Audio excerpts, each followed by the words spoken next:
बिस्मिल्लाहिर्रहमानिर्रहीम। अस्सलाम वालेकुम नाज़रीन, मैं Malik Farooq Ahmed Panwar, advocate high court, आज एक नए टॉपिक के साथ हाज़िर हूँ। हमारा आज का टॉपिक है अपील, रिव्यू, रिवीजन और रेफरेंस में क्या डिफरेंस है। यानी 4 टॉपिक हैं और ये सीपीसी से रेलेवेंट है। हम सबसे पहले देखते हैं अपील क्या है। अपील किसी भी कोर्ट के फैसले की साउंडनेस को टेस्ट करने के लिए हायर फोरम में दायर की जाती है।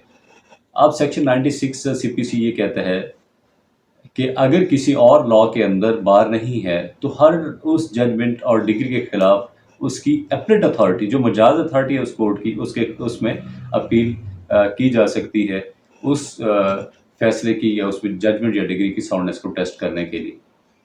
अब अपील कितने दिनों में दायर की जा सकती है? अपील 30 दिन के अंदर दायर की जा सकती है। अगर इसमें कोई लिटिगेंट डिले करेगा तो उसको हर दिन की कोर्ट को सेटिस्फाइड करना पड़ेगा कि वो इतने दिन कोर्ट में क्यों लेट आया। अब हम ये देखते हैं क्या हर जजमेंट या डिग्री के खिलाफ अपील की जा सकती है, क्या हर जजमेंट डिग्री अपीलेबल है? तो इसका जवाब ये है कि हर जजमेंट और डिग्री अपीलेबल है माँ सिवाय कंसेंट डिग्री के।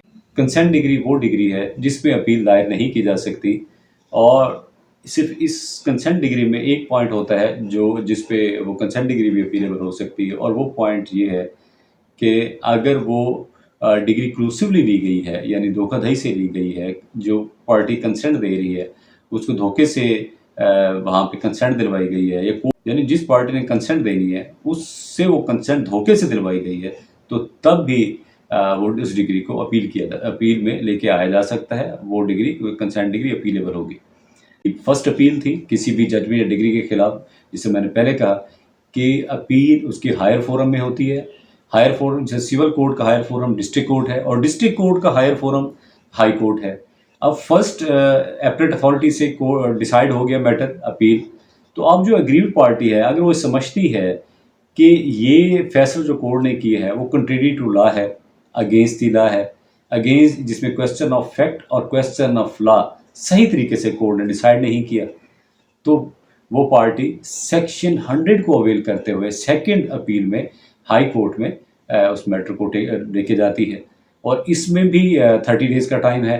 अब 30 डेज से ज़्यादा कोई अग्रीव पार्टी लेती है तो उसको उस कोर्ट को सेटिस्फाइड करना पड़ेगा कि वो इतने दिन कहाँ पे रही।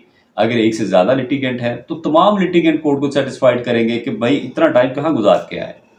अगर किसी वजह से कोर्ट को सेटिस्फाइड नहीं कर पाए तो कोर्ट की डिस्क्रिशन है कि उसको रद्द कर दे या उस अपील को या उसको टेकअप कर ले। अब इसमें एक बार भी है, अगर जो डिस्ट्रिक्ट कोर्ट ने फैसला किया जिस केस के ऊपर उसकी पिक्यूलियर जुरिस्डिक्शन 25,000 से कम है तो उस मैटर को भी हाई कोर्ट अपील में नहीं टेकअप करेगी। ये जो सेक्शन 100 सीपीसी है ये सेकंड अपील को डील करता है। अब हमारा नेक्स्ट टॉपिक रिवीजन है। रिवीजन को सेक्शन 115 सीपीसी डील करता है। अब जिन फैसलों के खिलाफ एग्रीव पार्टी के पास अपील की रेमेडी अवेलेबल नहीं होती तो उन फैसलों के खिलाफ निगरानी दायर की जाती है यानी रिवीजन दायर की जाती है। इसमें जो ग्राउंड एग्रीव पार्टी ये लेती है कि ये जो फैसला किया है कोर्ट ने वो एक्सट्रोनियस टू हिज जुरिस्डिक्शन है, कि जो उसने अथॉरिटीज एक्सरसाइज किए हैं उसकी ये जुरिस्डिक्शन ही नहीं थी, या ये जो फैसला किया है जो वो अथॉरिटीज एक्सरसाइज कर सकती थी कोर्ट, तो कोर्ट ने वो अपनी अथॉरिटीज एक्सरसाइज नहीं की, अपनी जुरिस्डिक्शन एक्सरसाइज करने में फेल हो गई है। और तीसरा पॉइंट ये है कि कोर्ट ने अपना फैसला करते हुए इलीगली अपनी जुरिस्डिक्शन इस्तेमाल की। तो इन मैटर्स के खिलाफ भी जो हायर फोरम है वहाँ पे आप निगरानी दायर की जा सकती है, वहाँ पे एग्रीव्ड पार्टी इस निगरानी दायर करती है और इसमें टाइम पीरियड है 90 डेज। अदरवाइज इस पे लिमिटेशन एक्ट का इतलाक होता है, यानी कि अगर डिले हो गया तो फिर कोर्ट को सेटिस्फाइड करना पड़ेगा कि 90 दिन कहाँ रहे और ये 3 दिन 1 दिन या जो भी टाइम डिले हुआ तो उसको एक्सप्लेन करना ज़रूरी है। अदरवाइज उसमें रिलीफ कोर्ट की डिस्क्रिशन है, दे या उसमें रिफ्यूज़ कर दे। अब हमारा तीसरा टॉपिक है review. Review section 114 CPC review को डील करता है। अब रिव्यू बेसिकली इसका ज़्यादा ब्रॉडर स्कोप नहीं है और ये उन फैसलों के खिलाफ भी हो सकता है जिसमें अपील की रेमेडी अवेलेबल होती है और एग्रीड पर्सन उसको इन्वोक नहीं करना चाहता, या अपील की रेमेडी अवेलेबल नहीं होती तब भी रिव्यू दायर किया जा सकता है। अब इसकी रीज़न ये है रिव्यू दायर करने की, जिस केस पे कोर्ट ने फैसला किया है اس کی فیس، اس کے ریکارڈ کے فیس پہ کوئی ایسی مٹیریل irregularity ہوتی ہے، کوئی ایسا کلیریکل مسٹیک ہوتی ہے، کوئی ایسا ٹیکنیکل پوائنٹ ہوتا ہے جو کورٹ اسے خود سے اس کی کریکشن کر سکتی ہے، یا کوئی ایسا ڈیسیژن جو بینیفیشری آف دیٹ ججمنٹ، یعنی جو ڈگری دار ہے، اس نے کورٹ کو جھوٹ بول کے یا دھوکہ دہی سے وہ ڈیسیژن کرایا ہے کنسیلمنٹ آف فیکٹ کرتے ہوئے، تو اس کورٹ کو بھی اس فیصلے کو بھی کورٹ دوبارہ سے ریویو کر سکتی ہے، اور یہ ہمیشہ وہی کورٹ کرتی ہے جس کورٹ کا یہ فیصلہ ہو، اس کورٹ میں یہ دائر کیا جا سکتا ہے، کسی سپیریئر کورٹ میں دائر نہیں کیا جا سکتا ہے، سیم کورٹ جو فیصلہ کرے گی، اس لیے اس کو ہم نظر ثانی بھی کہتے ہیں۔ اب ہمارا فورتھ اور لاسٹ ون جو ٹاپک ہے وہ ریفرنس ہے۔ سیکشن 113 سی پی سی اس کو ڈیل کرتا ہے۔ ریفرنس تب دائر کیا جاتا ہے جب کسی کورٹ میں ایسا مقدمہ آئے جس کے کسی پوائنٹ کے اوپر کورٹ مجاز نہ ہو اس کی انٹرپریٹیشن کرنے کے لیے، وہ اس میٹر کو ہائی کورٹ میں ریفر کر دیتی ہے مکمل کیس کے ساتھ، کہ اس کے اوپر یا اس پہ ڈیسیژن کر دے یا اس پہ فیصلہ دے دے۔ اب یہ ڈسکریشن آف کورٹ ہے، ہائی کورٹ کی یہ ڈسکریشن ہے کہ وہ اس کے اوپر فیصلہ کر دے فوراً، یا اپنی رائے دے کے اس کورٹ میں، متعلقہ کورٹ میں واپس فارورڈ کر دے۔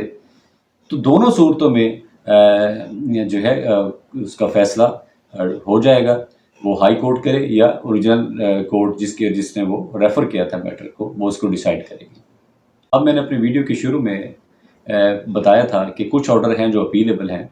سیکشن 104 سی پی سی ان آرڈرز کو ڈیل کرتا ہے، اور اس میں خاص طور پہ 35 سے آرڈر 47 اور 95 آرڈر، اور خاص طور پہ وہ آرڈر جس میں سول میٹرز میں ایک اریسٹ اور ڈیٹینشن کا آرڈر جاری کیا گیا ہو، تو ان فیصلوں کے خلاف بھی اپیل ہو سکتی ہے۔ مزید سی پی سی کا آرڈر 43 ہے جس میں مختلف آرڈرز کے بارے میں بتایا گیا ہے کہ یہ کون کون سے آرڈر اس میں اپیلیبل ہو سکتے ہیں، تو وہ ایک علیحدہ سے ایک ٹاپک ہے، اس کو انشاءاللہ آنے والے ٹائم میں ڈسکس کریں گے۔ یہاں پہ ہمارا ٹاپک آج میں اسے کلوز کرتا ہوں۔ اگر آپ لوگوں کی کوئی کوئری رہ جاتی ہے تو آپ میرے کمنٹ باکس میں اپنی کوئری ڈراپ کر سکتے ہیں، میں اس کا جواب انشاءاللہ ضرور دوں گا آپ کو۔ اجازت چاہوں گا، اپنا خیال رکھیے گا، اللہ حافظ۔